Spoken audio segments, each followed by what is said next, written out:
pessoal do 5º ano. Agora vamos iniciar as atividades conceituais de Geografia do PET Municipal. A geografia é uma ciência completa, que nos leva a compreender os aspectos físicos e sociais que nos cercam. Por isso é muito importante aprendermos com muita atenção todos os conceitos propostos nos diferentes temas que vamos estudar nesta matéria, desde as representações físicas como relevos e fronteiras naturais às influências, as relações políticas e fronteiras administrativas construídas pelas relações humanas no cotidiano. É muito importante que ninguém deixe nenhuma dúvida ficar sem resposta, mandando para o professor no grupo ou no privado para que o professor possa explicar direitinho tanto no próximo vídeo, ou em particular para vocês. Não esqueçam de anotar em seu caderno as regras que não compreenderem e enviar para o professor todas elas. Não se esqueçam que mais importante do que dar uma resposta certa, nesta matéria buscamos como chegamos a tais respostas. Por isso é muito importante que sempre fiquemos atentos ao método científico de investigação. Eu sou o professor Anderson Bueno. Vamos aprender juntos com as atividades desta semana. Muito bom dia, pessoal, sejam bem-vindos ao nosso sábado letivo. Hoje nós vamos concluir a semana 4. Vamos começar então agora a semana 4 de Geografia.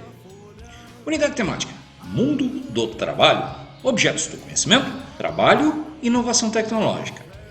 Habilidades envolvidas: identificar e comparar transformações dos meios de transportes e de comunicação ao longo do tempo em diferentes lugares do mundo. Conteúdos relacionados: o papel das redes de transportes e comunicação para a integração entre cidades e campo com vários lugares do mundo, e interdependência entre os municípios do nosso estado, os municípios mineiros. Vamos ao trabalho? É isso aí, pessoal! Nossa, agora me senti o próprio Pernalonga, ou o Gaguinho, gaguejando na introdução. Bom, o tema dessa semana, pessoal, é o papel das redes de transportes em comunicação para a integração entre as cidades e o campo. Bom, crianças, nesta semana nós vamos mais uma vez analisar como as redes de transportes e os sistemas de comunicação são essenciais para a circulação de mercadorias e as interações sociais, trabalho e desenvolvimento da economia para que isso ocorra de forma mais ampla e acelerada. Todos já estudamos e sabemos que o Brasil é um país que exporta vários produtos. A exportação é um meio muito importante para o desenvolvimento econômico de qualquer país. Minas Gerais é um estado que contribui com as exportações brasileiras, mas com a produção agrícola, pecuária, extrativista e industrial chegam a lugares tão distantes. Vamos conferir no mapa? Bom, observe o mapa sobre a produção de café, um dos pontos fortes da nossa região, né? O melhor café, o café arábica, é um dos motores da nossa economia aqui na região de Ibiraci. Nós somos famosos como a terra do melhor café.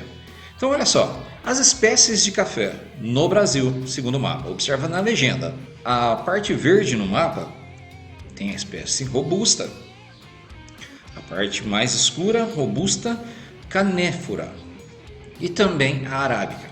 A parte vermelha é a origem do café do tipo arábica, o mais comum da nossa região, tá? A parte roxa é da denominação de origem e a parte amarela é indicando pela procedência. Muito bem, no mapa nós vimos que fica evidenciado que o nosso estado de Minas Gerais predomina a produção de café no Brasil. São os meios de transportes e comunicação que exercem um papel muito importante para que essa produção de café e de outros produtos do nosso estado cheguem a outros países muito distantes. Mas como transportam toneladas e mais toneladas de café? Já parou para pensar nisso? Bom, pessoal, o café produzido em Minas Gerais ele segue de trem até o Porto de Santos, Rio de Janeiro e Vitória. Em alguns lugares, o café inicialmente é transportado por rodovias, através do uso de caminhões e carretas, até chegar ao trem ou ao porto. Observa as imagens. Nosso estado, Minas Gerais, possui uma extensa malha ferroviária. Em quase todos os municípios, há a presença de linhas férreas. Menos aqui, na nossa região de Ibiraci, tá? Nós aqui, a prioridade é no transporte via caminhões. Nos portos, os produtos são colocados em containers e seguem nos navios para vários destinos. A comunicação exerce funções essenciais, como a interação entre os produtores, intermediadores e compradores. Também há sistemas de comunicação que favorecem o acompanhamento da carga. Minas Gerais contribui para o desenvolvimento econômico brasileiro, seja pela exportação de vários produtos, assim como pela circulação de bens e serviços.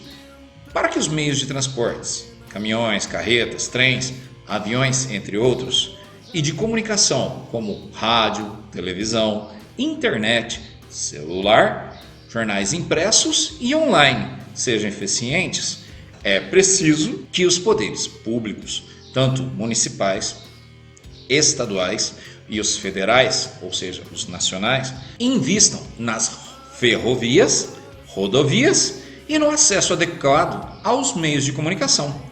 Ou seja, que esses poderes atraiam investimentos no campo para que haja mais disponibilidades dos recursos de comunicação entre os produtores, entre os intermediários, que são aquelas associações que tratam e beneficiam o produto, e os compradores, que são os consumidores. Entre os municípios mineiros, há uma intensa interação entre pessoas. Interações estas que podem ser pessoais e ou comerciais.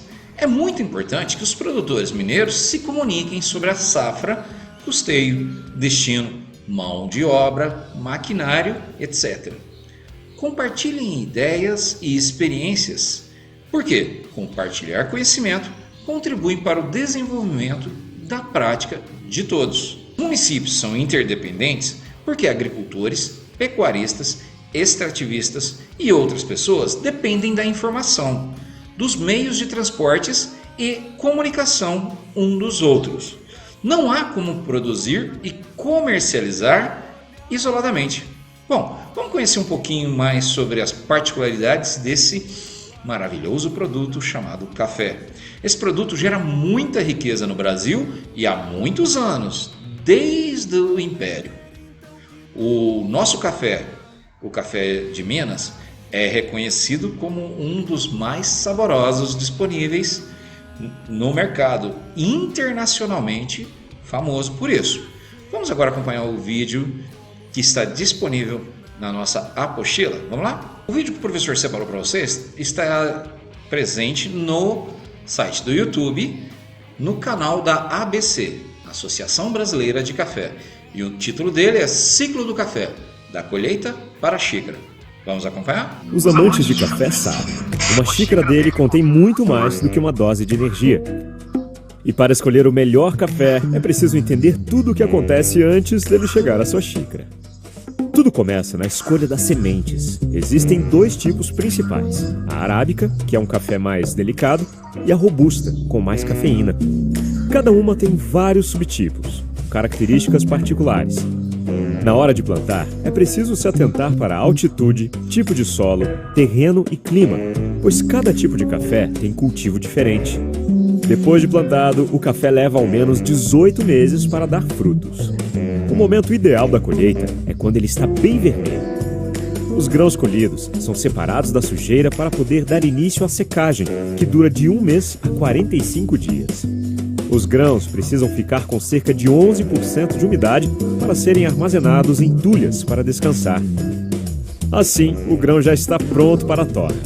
Nela, um especialista vai garantir que ele não fique nem cru, nem queimado. O café torrado já está pronto para ser consumido. Só falta moer. Os grãos serão triturados para liberar os componentes responsáveis pelo aroma e sabor extraídos pela água. Depois, o pó é embalado, seguindo um rigoroso padrão de higiene. O último passo é o coador. Para conseguir o melhor café, é essencial que a indústria do café siga boas práticas, garantidas pelo selo de qualidade ABIC. Eles também conferem a análise sensorial realizada com provadores treinados que classificam o café em 4 categorias de qualidade: o tradicional e o extra forte, cafés mais acessíveis, mas de qualidade aceitável; os superiores, de qualidade boa e custo superior, com sabor mais acentuado; e os gourmet, de alta qualidade, que têm sabor e aromas mais suaves e contam com grãos selecionados e torra controlada. Assim, fica mais fácil saber de onde vem o seu café e escolher o que você vai degustar. Bom, pessoal, esse segundo vídeo que o professor separou aqui são histórias do Brasil, presente no canal da TV Senado. E vamos falar um pouquinho sobre os imigrantes do ciclo do café. Vamos acompanhar juntos? O paraíso tropical. A terra das oportunidades. Aqui você terá o seu próprio castelo. É com esse sonho que os imigrantes começam a chegar ao Brasil na segunda metade do século XIX. Mas o país não era exatamente um conto de fadas. A República havia substituído a monarquia, mas quem continuava mandando eram os fazendeiros conhecidos como Barões do Café, o produto brasileiro mais vendido no mundo. E eles tinham um grande problema. Com a aprovação da Lei Áurea, era necessário substituir a mão de obra escrava. Além disso, o governo precisava colonizar as grandes áreas inexploradas do sul do país. Essas terras eram habitadas por índios, que foram desalojados e muitas vezes massacrados pelas empresas de colonização e os chamados bugreiros. Uma estratégia de propaganda é montada para trazer os estrangeiros e parte dos custos da viagem é bancada pelo Brasil. Cerca de 3 milhões de imigrantes entrariam no país até a Primeira Guerra Mundial. Inicialmente, os que chegam em maior número são os italianos, que vão para as lavouras de café, mas logo se desiludem com as péssimas condições de trabalho. Cada família tem que cuidar de 7 mil pés de café e é obrigada a pagar valores absurdos pela alimentação. O salário não cobre os custos e eles se transformam em verdadeiros escravos brancos. Muitos abandonam as fazendas e vão morar na cidade de São Paulo, onde passam a exercer outras atividades em bairros tipicamente italianos. Os espanhóis também começam a chegar ao Brasil e muitos substituem os italianos nas plantações de café. Já os alemães continuam indo para as colônias no sul do país. Tudo parece correr bem, mas a produção de café é tão grande que o preço despenca no mercado internacional.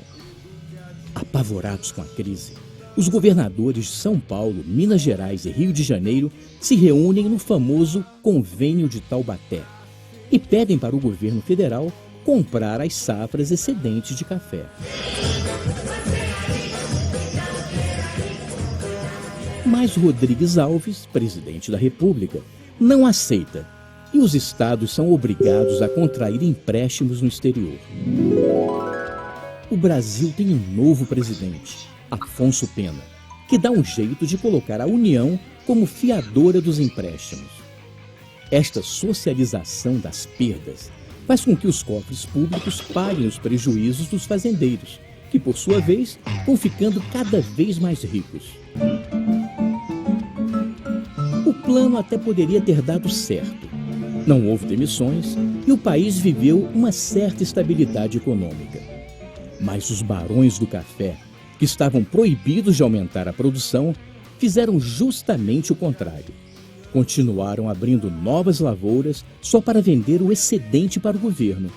Ninguém pagou a conta e a nossa dívida externa não parou de crescer.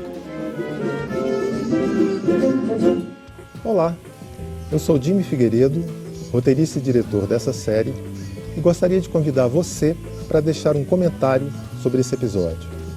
Se você gostou, dá uma olhada nesse aqui também. É isso aí, pessoal. Então, não se esqueça, entra lá no canal da TV Senado e faça um comentário. O que vocês acharam de conhecer um pouquinho sobre a história e a importância do café no nosso país?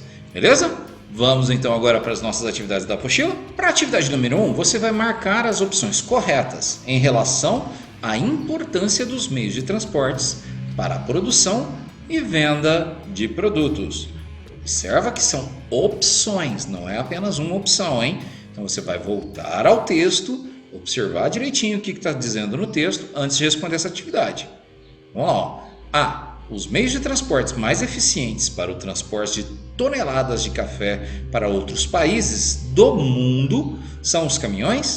B. Os navios são capazes de carregar toneladas de produtos para os mais diversos países.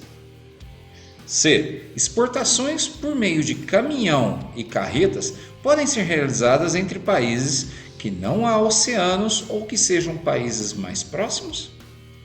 D. Os trens não são muito importantes porque não são capazes de transportar muitas toneladas de café. Muito bem, pessoal. Observem o gráfico. Uso dos modais de transportes e mercadoria no Brasil. Olha só. Quando está dizendo modais, quer dizer modelos, tá bom? Os tipos. Então vamos lá, o de azul no gráfico é o rodoviário, é o modelo rodoviário. O de vermelho no gráfico representa ferroviário, o de laranja aquaviário, verde aéreo e o de roxo são outros tipos. Observa direitinho, vocês já aprenderam a leitura de gráficos em matemática, né? Será? Eu acredito. Vamos lá. Observem o mapa, observem as porcentagens envolvidas no mapa, beleza? E vamos para as questões. Para a letra A, qual meio de transporte foi o segundo mais usado no Brasil em 2009, segundo o gráfico? Letra B, dê exemplos de mercadorias que podem ser transportadas pelos tipos de transportes abaixo. Que tipo de mercadoria pode ser transportada pelos transportes rodoviário, ferroviário, aquaviário e aéreo, beleza? Na atividade da letra C, pense na seguinte situação. O senhor Marcos é produtor de milho. Ele mora lá no interiorzão de Minas Gerais. Não há internet na região dele, hein? Quais outras possibilidades de ele se comunicar com outros produtores e compradores ou saber notícias sobre o tempo, sobre a economia do país e sobre a safra de milho de outros lugares? Como ele faria para ter essas informações? Anote aqui. E será que é possível sem internet ainda ter esse tipo de informação? Lembra que a internet só se tornou popular no nosso país recentemente, hein? Como será que as pessoas se informavam, pegavam esse tipo de notícia antes da chegada dessa comunicação? Você que é muito novo e já nasceu com a internet aí presente, usando agora até dentro da escola, né? Você conhece algum meio antigo de conseguir essas informações? Como as pessoas faziam isso antes? Escreva aqui na letra C. Eu quero ver como que você vai expressar seu conhecimento sobre as formas de comunicação antes do seu nascimento, em comparando com as atuais. Gente, uma das coisas que eu mais gosto na matéria de geografia é essa intercomunicação que ela faz com a história, são as matérias das ciências humanas. Então vamos lá, quero ver se você consegue fazer essa adequadamente. Não esqueça de responder sua chamada e até nossa próxima aula.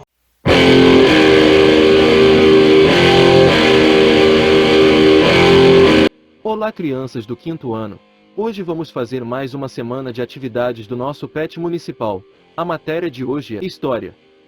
Dentre as ciências humanas, a história é a mais completa que podemos estudar, pois ela nos ensina as diferentes relações sociais e humanas que construíram e constroem nossa sociedade conforme conhecemos hoje. Dentro desta disciplina estudamos muitas coisas diferentes, desde a história dos grandes personagens da humanidade até a nossa própria história, entendendo que somos todos partes integrantes da sociedade e estamos todos os dias construindo a história do mundo. Você já parou para pensar que faz parte de uma grande e rica história que começa na sua família, se estende para a sua comunidade, escola, bairro, cidade, estado, país e mundo, que tudo que vivemos e fazemos interfere com outras pessoas. Por isso, vamos aprender com esta maravilhosa matéria tudo que nossos antepassados já realizaram, tanto as coisas boas, quanto as não tão boas assim, mas não devemos julgar as decisões e fatos do passado, com nosso conhecimento do presente, lembrando que, quando os agentes históricos construíram os fatos que estaremos estudando, não tinham acesso a tudo que conhecemos hoje, tomando suas decisões com base no que conheciam e estudavam em seu tempo. Por isso, estudamos o passado para aprender com ele e não para julgar seus acontecimentos. Vamos aprender um pouco mais nesta semana. Eu sou o professor Anderson Bueno. Esta será nossa atividade de história desta semana. Vamos estudar juntos. História. Unidade temática: registros da história, linguagens e culturas. Objeto de conhecimento: as tradições orais e a valorização da memória, o surgimento da escrita e a noção de fonte para a transmissão de saberes, culturas e histórias. Habilidades envolvidas: comparar e distinguir o uso de diferentes linguagens e tecnologias no processo de comunicação e avaliar os significados sociais, políticos e culturais atribuídos a elas. Conteúdos relacionados: história da escrita, as diferentes formas de registros da história, oral, escrita, pictografia, imagética, eletrônica, musical, etc. e etc. Nossa interdisciplinaridade de hoje, claro, não podia ser outra além de língua portuguesa, artes e geografia. E aí, vamos ao trabalho? Muito bem, pessoal, nós já vimos diferentes maneiras de registros, né? E que a história ela é formada por todos nós, todos os dias. O tema dessa semana será as diferentes formas de registro ao longo da história da humanidade. Mais uma semana de estudos que nós estamos iniciando na matéria de história e finalizando na nossa rede municipal. E você está preparado para conhecer diferentes formas de registros escritos realizados pelo homem? Será uma aventura no túnel do tempo, então se prepare, hein? Vamos abrir uma janelinha do conhecimento hoje. Vamos então ao trabalho? Bom, nos PETs anteriores nós já trabalhamos um pouquinho sobre a história da escrita, então vamos relembrar? Uma breve história da escrita. Ao longo de sua trajetória no planeta, a humanidade encontrou formas diferentes de comunicação. As sociedades se expressam por meio da oralidade, de símbolos e de desenhos, até que a escrita surgiu. Uma das primeiras maneiras de trocar mensagens e registrar experiências foi a pintura rupestre. Estudiosos já encontraram em paredes de cavernas pelo mundo gravações que datam de 40 mil anos atrás.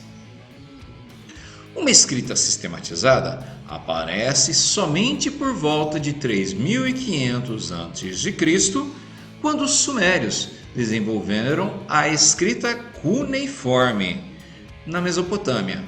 Os registros cotidianos, econômicos e políticos daquela época eram feitos na argila, com símbolos formados por cones.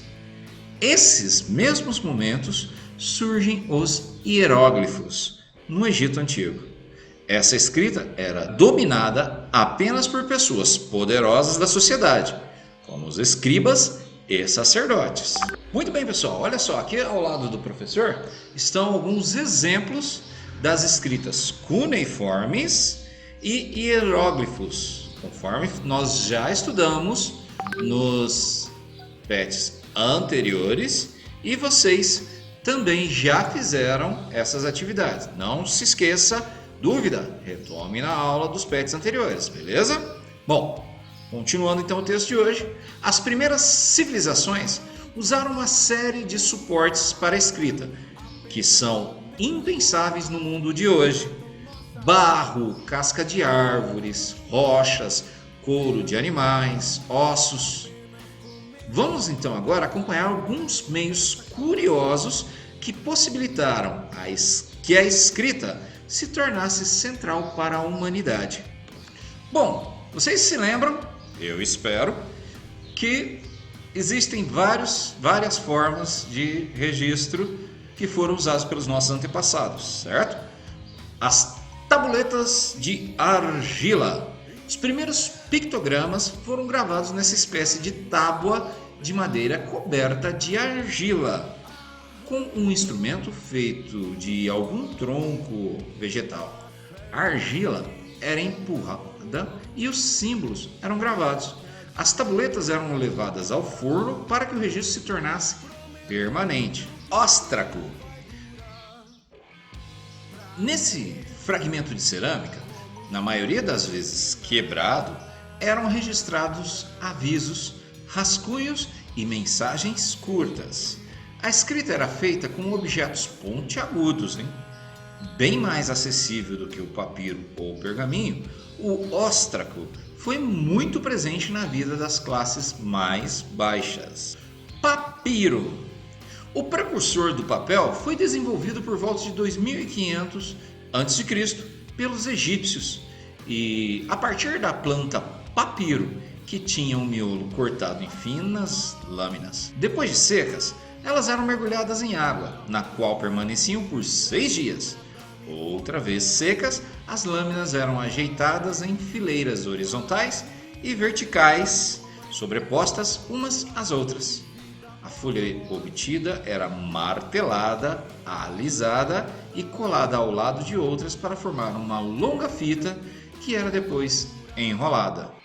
O pergaminho surgiu na Ásia, na cidade de Pérgamo, por volta do século II a.C. Era produzido com pele de animal, geralmente carneiro, bezerro e cabra. As peles passavam por um banho de cal e eram colocadas para secar em uma moldura de madeira. O pergaminho era um material nobre, usado para documentos muito importantes. Nos mosteiros católicos, os monges reproduziam textos religiosos nesse tipo de suporte. Máquina de escrever. A máquina de escrever foi o primeiro uso da mecânica na escrita. O primeiro protótipo funcional surgiu ainda em 1867 pelas mãos do tipógrafo americano Christopher Sholes. Os aperfeiçoamentos foram tornando a escrita mais precisa e veloz, saltando para peças eletrônicas que faziam o papel se movimentar sozinho. Eu tenho o diploma ainda de datilografia, que eu fiz lá pela Guarda Mirim de Franca, o curso de datilografia. Era uma importante formação que nós precisávamos ter na década de 80, no comecinho dos anos 90. A máquina de escrever foi um importante avanço no registro. E o meu primeiro trabalho de conclusão de curso, ainda nos anos 90, foi feito em uma máquina igual a essa, só que da Hamilton, não da Mercedes. Bom, pessoal, a arte rupestre. A arte rupestre é compreendida como um amplo conjunto de desenhos, pinturas e inscrições realizadas pelo homem pré-histórico. Geralmente, esse tipo de manifestação artística aparece no interior de cavernas e em outras superfícies rochosas cingidas pela presença da marca humana. Ainda hoje, muitos especialistas discutem se o desenho rupestre pode ser avaliado como uma forma de arte. Inicialmente, essa espécie de manifestação artística aparece como uma clara intenção do homem em registrar as situações que integravam sua rotina. Ou seja, também pode ser considerado uma espécie de arte hoje em dia, né? Bom, para saber mais, Escrita, uma grande invenção de Silvana Costa, é um livro que fala do desenvolvimento da escrita desde os primeiros registros em cavernas até os signos que hoje utilizamos para nos comunicar. Neste conto, Luca também compartilha as várias novidades que está aprendendo na escola. É dica para você procurar na biblioteca depois. Agora o professor vai compartilhar com vocês um pequeno resumo em vídeo da nossa história da escrita. Vamos curtir juntos? Bom, pessoal, olha só. Apesar de ter aqui ao meu lado alguém parecido comigo, igualzinho, até a barba. Bom, a história da escrita está presente no canal Educar Sempre. O link vai estar na descrição do nosso vídeo. Não esquece de passar lá no vídeo original, curtir e fazer aquele comentário, beleza? Vamos então acompanhar juntos? Esse é o primeiro vídeo. A história da escrita. A história da escrita. Muito tempo atrás, as pessoas viviam em cavernas. Nessa época, sentiam a necessidade de usar o registro para se comunicarem entre eles. Então, começaram a fazer desenhos no chão. Por meio do desenho, eles se expressavam, contando o que pensavam, faziam e sentiam. Mas havia um enorme problema: a ação da chuva, do tempo e do vento, que apagavam tudo, sem deixar rastros.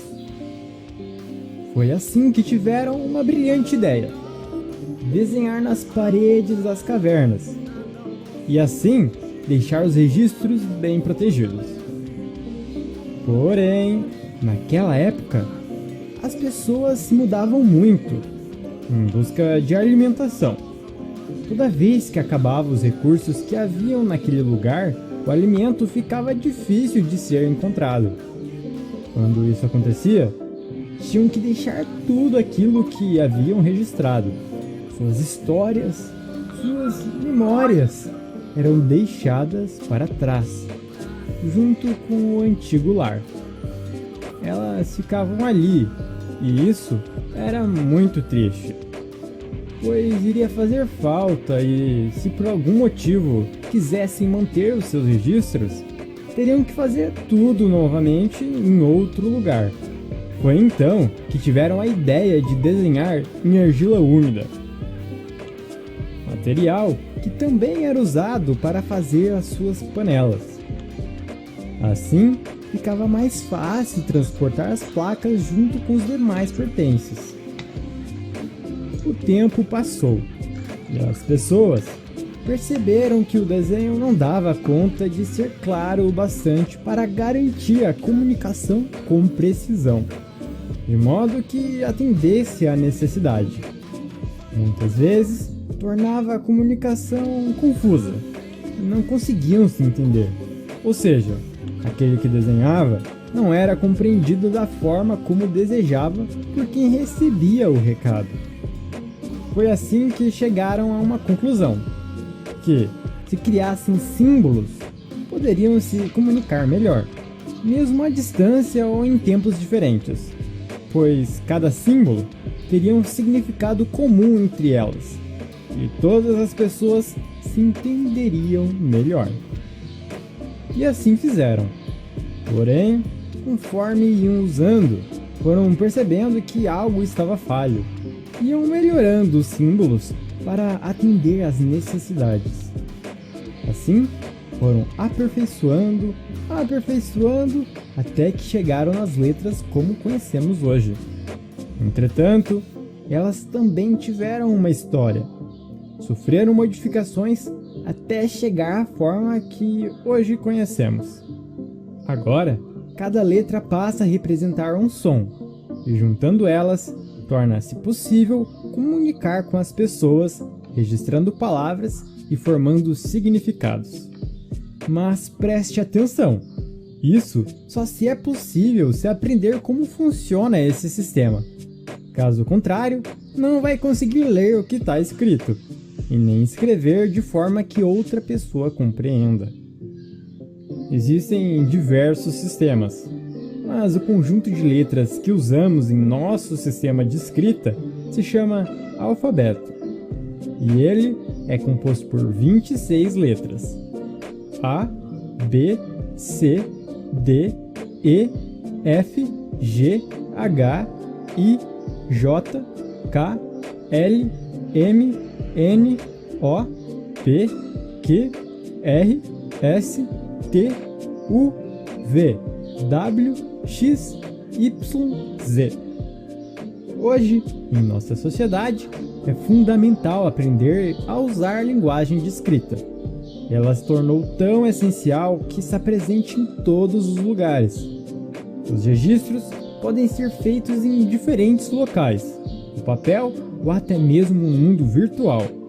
Porém, os símbolos continuam presentes em nosso dia a dia e representam a linguagem. Veja algum deles: placas, logomarcas, gestos, sinais de trânsito e entre tantos outros, que nos ajudam na comunicação visual. Se gostaram desse vídeo, deixem um like e se inscreva nesse canal para receberem mais conteúdos igual a esse do vídeo. Um grande abraço e até a próxima!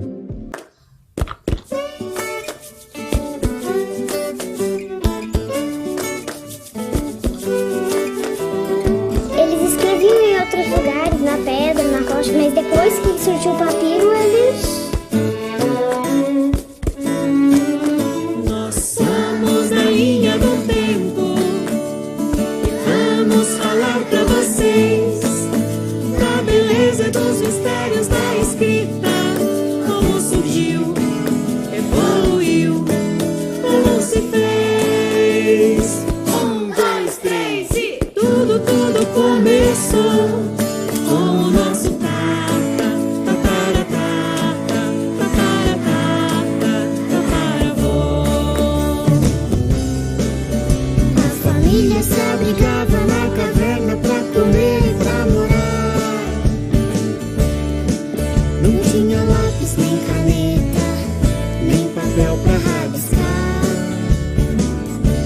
mas sempre tinha um jeito pra se comunicar. Na voz e no trejeito, da mão e do olhar. E além dos gestos, além dos sons, e muito antes de partir, já desenhavam nas paredes com cocô e com xixi.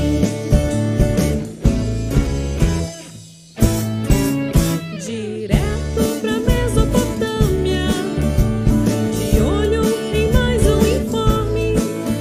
Os sumérios inventaram a escrita, mas era prolixa, era complexa, até no nome.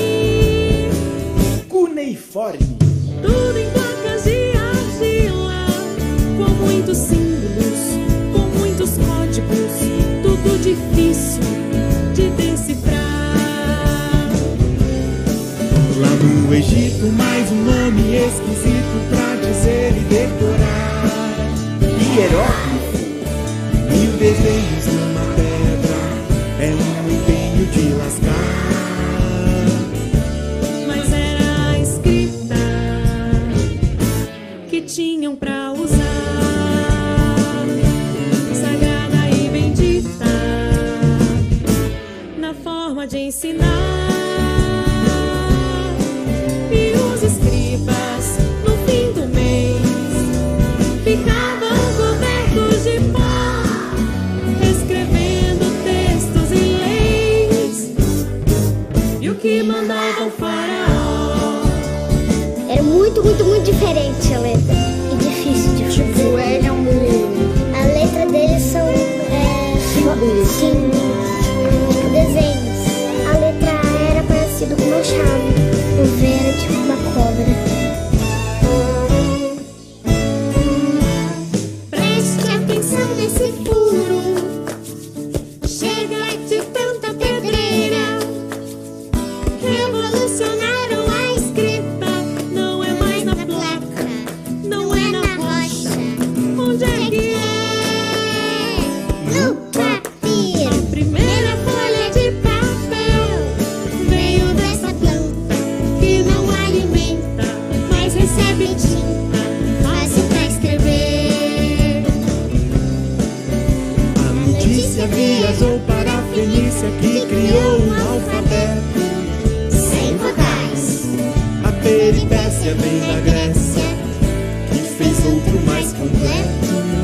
com vogais, mas só o idioma espalhou suas sementes, e é usado no idioma de países diferentes. E agora estamos nós traçando linhas, aprendendo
É isso aí, pessoal. Não esqueça, depois passa lá nos canais, dá uma curtida, dá uma visualização a mais para esses vídeos, tá?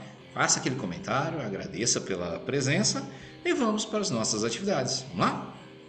Observe a gravura. Ela é uma imagem que mostra uma pintura rupestre. Descreva o que você vê nela. Então você vai escrever nessas linhas aqui onde o professor está, o que você vê nessa pintura rupestre que nós temos na atividade número 1. Beleza? Para a letra A da número 2, você vai responder, ó, que situação a pintura que nós vimos lá na número 1 representa. Já para a letra B, na sua opinião, ela registra uma foto do cotidiano, coisas que aconteciam todos os dias, ou esporádico, que ocorre só de vez em quando? Justifique a sua resposta, hein? Busca lá todas as aprendizagens que você teve a esse respeito. Muito bem, pessoal, ó, na atividade número 3, vocês vão resolver uma cruzadinha. Bom, você, para resolver ela, tem que reler o livro. Não basta fazer tentando adivinhar e nem tentando usar só a leitura que o professor fez. Então, o que você vai fazer? Presta atenção. Volta e releia o texto com bastante calma, com tempo, paciência. E depois, olha só, tem as dicas de quais são as palavras que vão preencher. Primeiro, as horizontais. Ó. Número 1, fragmento de cerâmica onde eram registrados avisos, rascunhos e mensagens curtas. Número 5, horizontal. Precursor do papel desenvolvido por volta de 2500 a.C. Tá? Ah, você vai olhar aí que tá precursor, tá? É só uma falta de uma letra, beleza? 6. Local onde surgiu a escrita. Todas essas dicas remetem ao texto, beleza? 7. Povo que desenvolveu os hieróglifos. Escrita surgida 3.500 anos antes de Cristo. Tudo isso está presente no nosso texto. E aí nós vamos para as verticais. Ó. Vertical. Número 2. Escrita criada pelos sumérios em forma de cunha, feita sobre argila. 3. Registros através de pinturas em paredes de cavernas, sendo alguns feitos há 40.000 anos atrás. A atividade, olha só, na vertical, a palavra da quarto exercício, suporte para escrita feita de pele de animal. Que suporte é esse? Observa, todas as dicas remetem ao texto, então tem que voltar lá no texto para conseguir responder. Perfeito? Muito bem, galerinha, olha só. Para a atividade número 4, você vai ler o texto e sublinhar as informações mais importantes. Então, olha só, você vai observar o que está escrito no texto e vai grifar aquilo que você acha que é mais importante dentro da mensagem que está sendo transmitida. Linguagem teatral. O teatro teve sua origem no século 6 a.C. na Grécia, surgindo das festas dionísicas, realizadas em homenagem ao deus Dionísio, deus do vinho, do teatro e da fertilidade. Outro nome dado a esse deus Dionísio é Baco.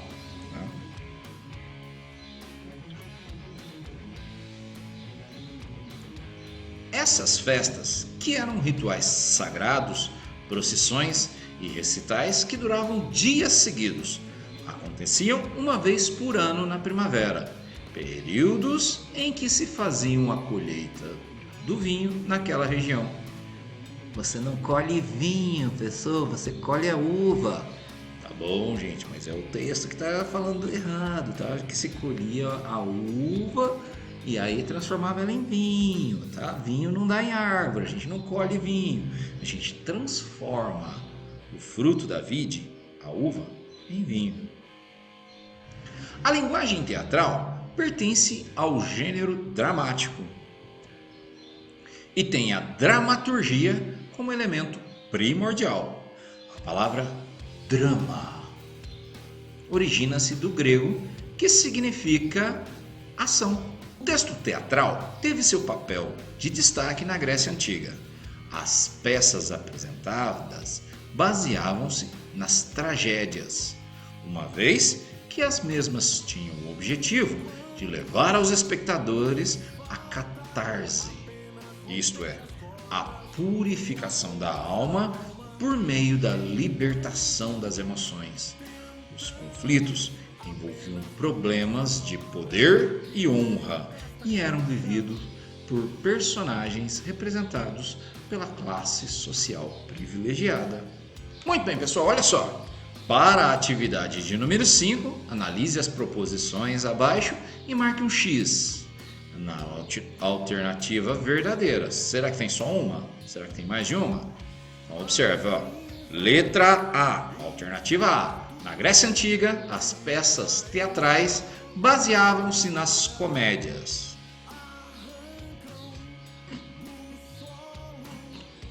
B. O teatro teve sua origem no século 6 a.C., na Grécia, em homenagem ao deus Dionísio.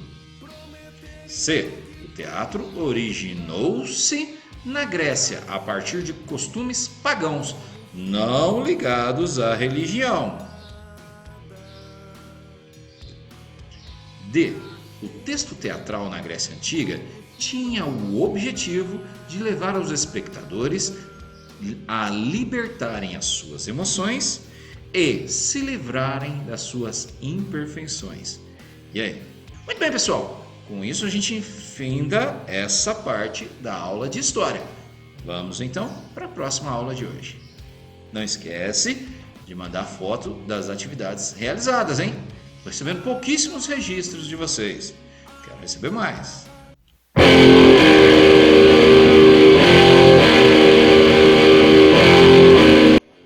Olá, crianças do quinto ano. Tudo bem com vocês?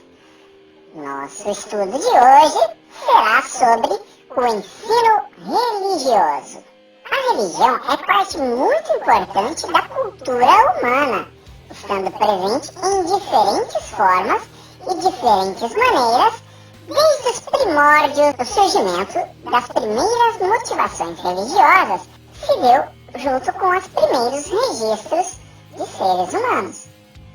Quando falamos de ensino religioso, não estamos falando de ensinar uma crença religiosa, e sim a história e a crença da humanidade.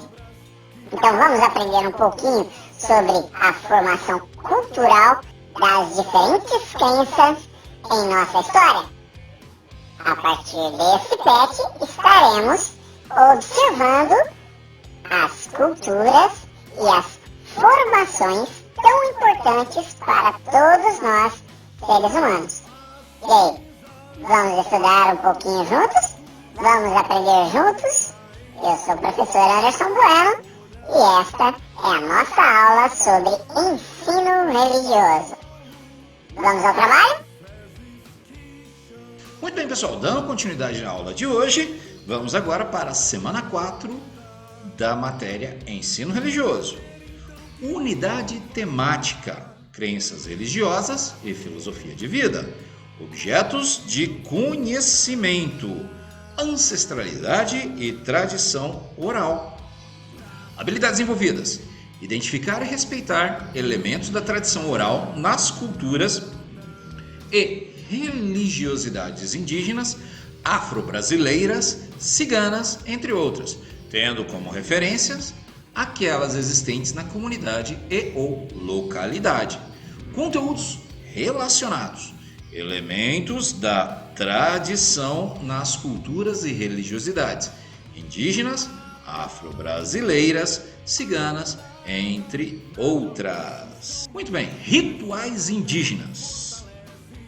Olá, crianças! Vamos aprender nessa atividade que os povos indígenas têm diferentes rituais, como o da formiga tucandeira, que marca a passagem da fase infantil para a fase adulta dos indígenas. Eu não gosto dessa palavra índio não, viu?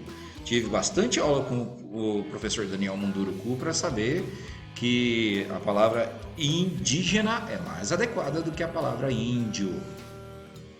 Esse ritual é passado de geração em geração pelos anciões.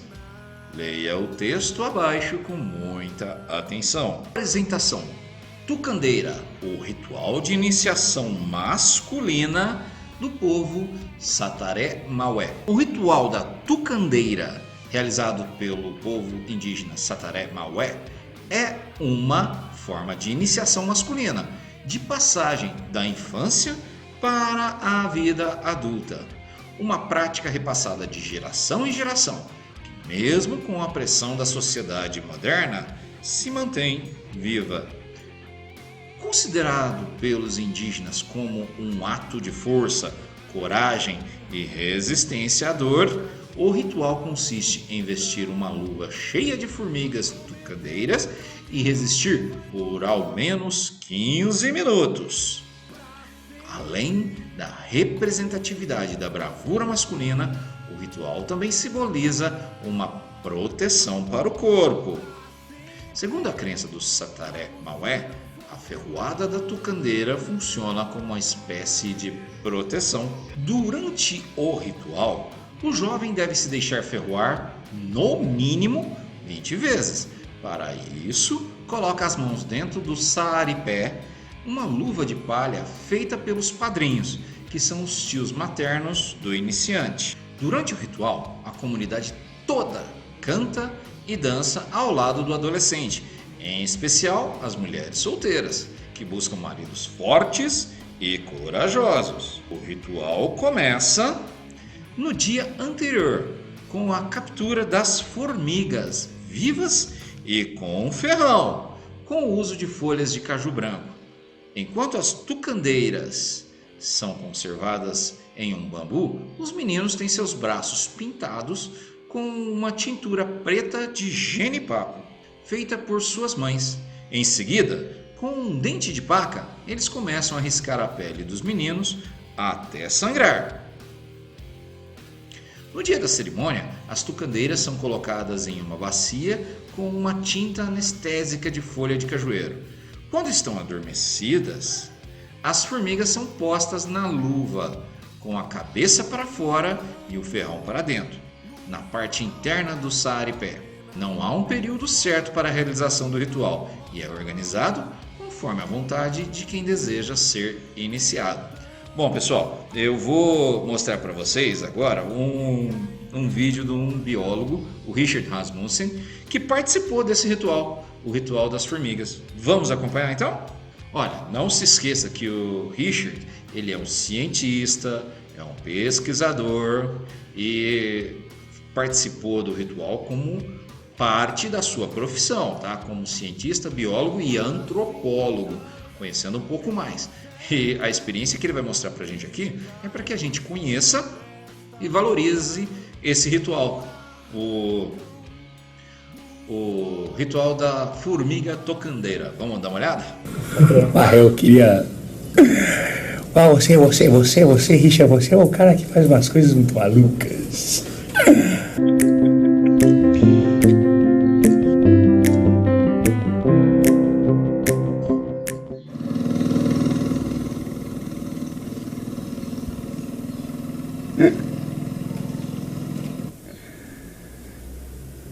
Tá, já lembrei do que se trata isso aqui. Estamos em Manaus, estamos numa área indígena que fica muito próxima a Manaus, de uma etnia chamada Sataré Maué. Sataré Maué. Povo da formiga. Essa é a segunda vez que eu visito esses caras. A primeira vez foi para a Record, aqui é material do SBT, e eu já teve uma terceira vez que foi pela National Geographic. É um ritual de passagem onde as crianças têm que enfiar durante, acho que 21 ou 22 vezes na sua vida, as mãos dentro de luvas que tem a tocandira, uma formiga. Com que idade começa? 8, 9 anos. 8, 9 anos. E aí vai até o dia que casa. Isso, até o dia que ele... Tem uns que completam em 30 dias. Tem Já manda bala direto. Isso, 8 dias direto aí depois... E pode, não tem uma regra pra isso? Não. O começo da criança, quando ela dói muito, não é obrigado tu fazer. Mas se tu fizer a primeira vez, aí se torna obrigação já. Até agora ainda não. Ainda não. Aqui na nossa comunidade não, mas já sabe de... Já. Como respeito, né? Perde o respeito. Perde o respeito, né? E nenhuma menina não vai querer ele. Porque ele não... Só o homem faz? Só o homem faz. Porque a mulher pensa que não vai conseguir caçar e pescar para sustentar a família dele. Entendi. Né? A tocandira, não é uma formiga qualquer. Ela, além das mandíbulas, ela tem um ferrão, uma vespa. A tocandira é uma vespa que tem mandíbulas potentes e não voa, mas tem um ferrão no abdômen. No traseiro dela tem um ferrão que pode picar várias vezes. Picar e continuar a picar. Porque é assim que as vespas são. Diferente da abelha que pica uma vez e aí, junto com o ferrão sai toda parte dos intestinos dela e aí ela morre. Voltamos a essa terra dos saterés e fomos a primeira coisa a coletar essas formigas.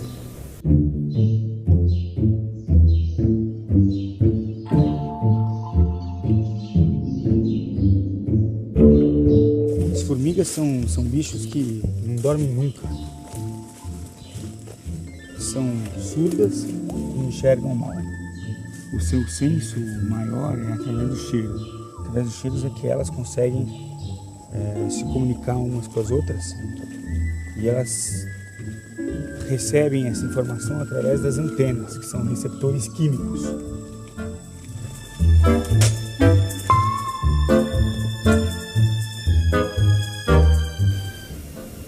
E aí foi o primeiro contato com esse bicho, olha lá, o bicho é um bicho grande, chega a 2, 3 centímetros de comprimento. E elas vivem em pequenas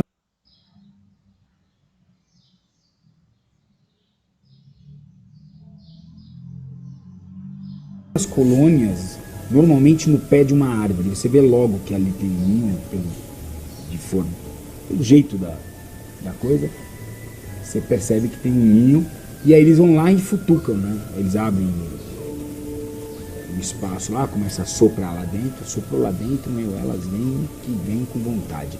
E aí eles usam esses bastõezinhos para que a formiga suba no bastão, para eles colocarem dentro do tum-tum, que é pelo barulho. Tudo com indígena é barulho. Ah, vamos atrás do sapo tuá. Por quê? O sapo faz tuá, tuá, sapo tuá. Finalmente, depois de capturar um grupo de formigas, cerca de 200 formigas, porque vai... É 50 em cada luva, negão, ou é 100 em cada luva? 50 em cada luva. Então são 100 formigas, 50 em cada luva. E isso é levado para a aldeia.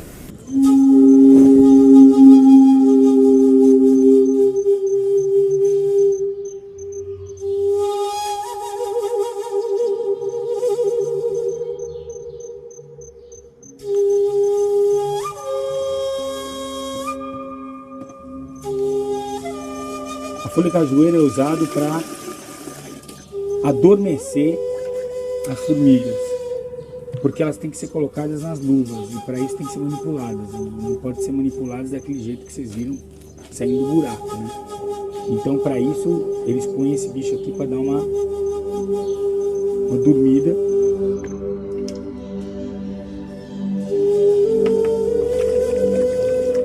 Bom, nesse processo elas vão desmaiar. E aí começa o processo de costura. E aí colocam uma a uma.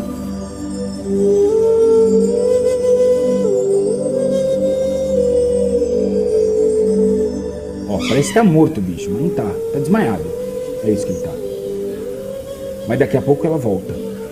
E quando ela voltar, ela já tá presa na luva. A ideia é essa. Vamos agora preparar o Richard, o ritual. Várias defumações, várias pinturas.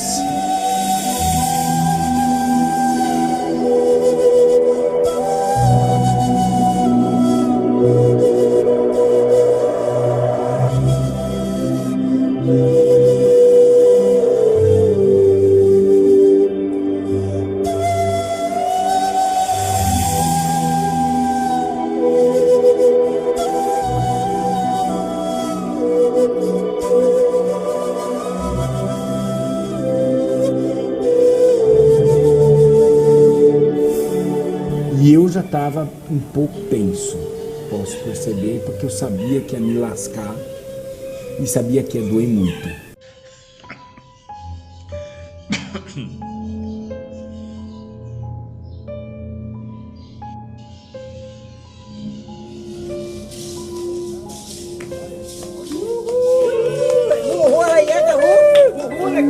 Se você pegar a luva na mão e tirar de cima do suporte, significa que você vai fazer o ritual. E aí não pode chorar, cara.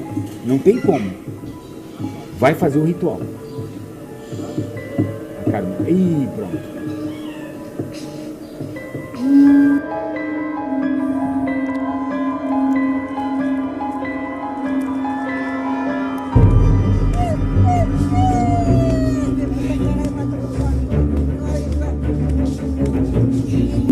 Quero ver esse cara se lascar. Agora eu tô como espectador. Eu quero que esse cara se lasque, cara. Vai, seu trouxa.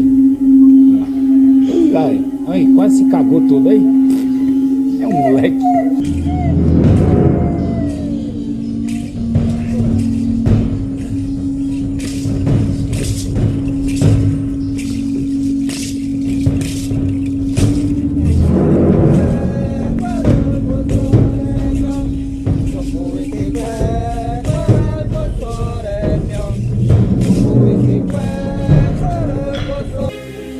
Usaram fermento, né? Baku, Baku, Baku.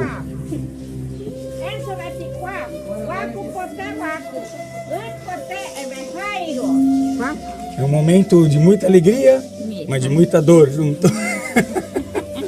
Mas essa dor vai trazer muita felicidade para ti. Waku, Nyura no Arama.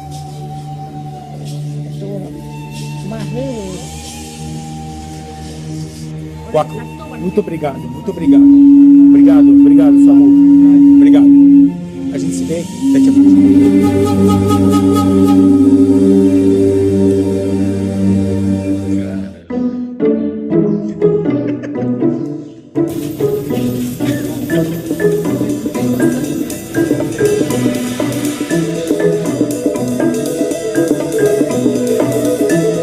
Nossa. Aqui em cima não, né? A luva só veio aqui, até aqui, né? A luva não é, vem só na palma da mão. Ah, o braço não foi não. O que aconteceu? Parece um cerveró, cara. Uma parte caiu da minha cara, cara. Caralho, bicho. É, isso é uma formiga misteriosa.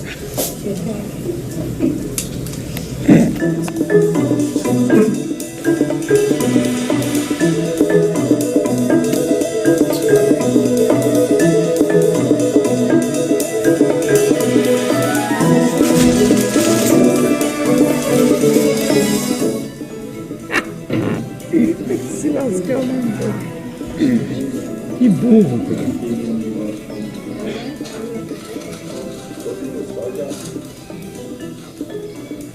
Não, assim já doeu, cara. O vento, a brisa já doeu.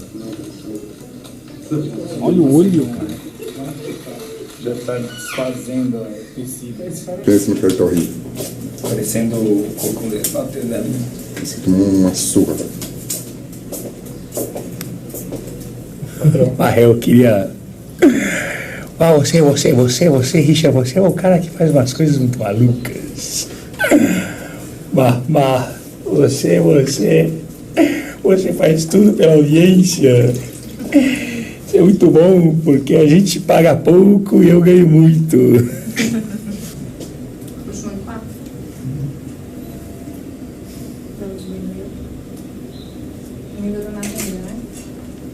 Ah, você está perguntando isso? Pensei que era o canal, se a gente continua no canal 4.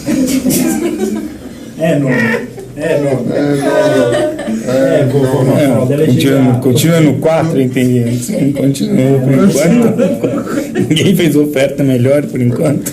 No 4. No 5 não foi. A dor, eu não estava nem pensando nela, isso é bom. Eu queria aproveitar, porque eu queria fazer um comentário. Já vi que eu me lasquei todo e tudo. Olha o jeito que eu tava. Eu queria aproveitar e falar da minha equipe, cara. Que o tempo passa, o tempo voa, e as pessoas que trabalham comigo, cara, são muito maldosas, cara.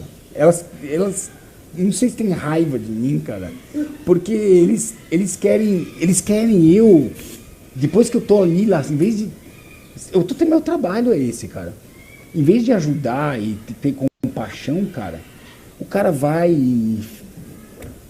Por que fazem isso comigo, cara? Me zoam, me bagunçam. É uma forma de amor, cara. Demonstração de amor, cara.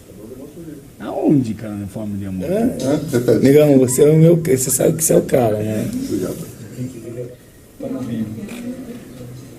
Bom. Espero que vocês tenham gostado. Assim como minha equipe se deleitou em ver eu me lascar. Eu acredito que todos aí de casa tenham o mesmo sentimento. E eu não fico ofendido com isso, porque faz parte. Eu também faria o mesmo se tivesse outro idiota deitado na cama, inchado. Eu também ia sacanear. Faz parte da vida. O importante é, como o Bozo dizia, sempre rir, né? Então inscrevam-se no nosso canal e é isso. Até a próxima. Tem algum recado mais, Negão? Se quiser ver o próximo vídeo, tem outro vídeo desse aí, uma sequência. Se quiser assistir a próxima, pode pedir. O cara tem que pedir aí. Se você quiser que a gente caminhe para privilegiar vídeos onde mostra eu sofrendo, eu com dor, eu chorando, eu inchado, me lascando, as pessoas me sacaneando enquanto eu estou quase morrendo, eu à beira da morte. Se você quiser ver vídeos assim, pode pedir. Aliás, fique à vontade, se inscrevam no canal, façam seus comentários. Valeu, cara, eu acho que, eu não quero fazer de novo isso aqui na minha vida. Deixa eu falar pra vocês. É só você mudar de canal. Não, só mudar de emissora. É bom ficar onde a gente está, então. Tá sentindo dor? Só que eu tô controlando ela. Aí o senhor também tem que mostrar pra ela que o senhor aguenta a dor dela. Eu tô controlando, eu tô tentando controlar ela. Mas ela não deixa eu esquecer que ela tá lá, entendeu? Eu vou pro banheiro agora, eu vou fechar a porta e vou chorar, sem ninguém ver, entendeu? Escondido. Não pode? Não pode fazer isso? Você é um menino muito bravo, você é um grande guerreiro. Um homem de verdade Nunca chora. Nem por amor. Isso aí até que pode, né? Bom, apesar de ser divertido, né? O biólogo e apresentador Richard nos mostra quão diferente é a cultura indígena brasileira e como é importante respeitar e preservar essa cultura. A participação dele tem um pouquinho errado para o biólogo, porque não faz parte, ele não cresceu naquele meio e provavelmente pelo estado que ficou o rosto dele, ele também é alérgico à picada da formiga. Mas é bom que o próprio biólogo no final do vídeo ele estava zoando o que aconteceu com ele dentro desse vídeo, né? Então eu gostaria muito mesmo que vocês entrassem lá, passassem no canal do Richard Rasmussen. Tem vários vídeos muito divertidos e além de ensinamentos que o biólogo Richard nos passa de graça aqui no YouTube. Vamos agora para nossas atividades? Muito bem, responda com bastante atenção, hein? O que significa o ritual da formiga tucandeira para o povo indígena Sataré Maué? O que significa esse ritual que nós vimos, tanto no texto quanto no vídeo que o professor separou para vocês? Letra B. Para o Sataré Maué, a ferroada da formiga desempenha qual função? Leia as alternativas abaixo e escreva V para verdadeira e F para falsa. O ritual da tucandeira é uma forma de iniciação feminina de passagem da infância para a vida adulta. Nesse ritual, o jovem deve levar no mínimo 20 ferroadas de abelhas. O ritual simboliza proteção para o corpo. As luvas para o ritual são feitas pelos padrinhos. Os meninos são pintados por suas futuras esposas. Muito bem, pessoal, na atividade número 3, nós vamos completar as frases abaixo, encontrando as palavras dentro do diagrama. Então você vai fazer um caça-palavras aqui dentro desse diagrama e com as palavras completar as frases. Eu vou ler as frases para vocês e depois vocês procurem, tá bom? Letra A. O ritual da é realizado pelo povo Sataré Maué. B. Esse é passado de geração em. Letra C. Durante o ritual, a comunidade canta e dança ao lado do. Letra D. No dia da. As tucandeiras são colocadas em uma bacia. Letra E. O ritual começa no dia anterior ao ritual, com a captura das vivas. Muito bem, então olha só. Releia o texto, procure as palavras no diagrama e complete as frases. Você vai ter que completar os espaços nas frases, beleza? E para completar a aula de educação religiosa de hoje, você vai responder a questão número 4. Você conhece, em nossa sociedade, algum ritual que marca a passagem da infância para a vida adulta? Você conhece alguma? Escreva abaixo. E aí, o que vocês acharam da aula de hoje? O que vocês acharam de conhecer um pouco mais sobre outras culturas religiosas não cristãs do nosso país? Essa nós podemos dizer que é uma cultura brasileira, religiosamente brasileira. Foi legal, não? Não esquece então, responda a sua chamada, manda foto para o professor. Bons final de semana e até segunda-feira com a próxima aula. Um abraço.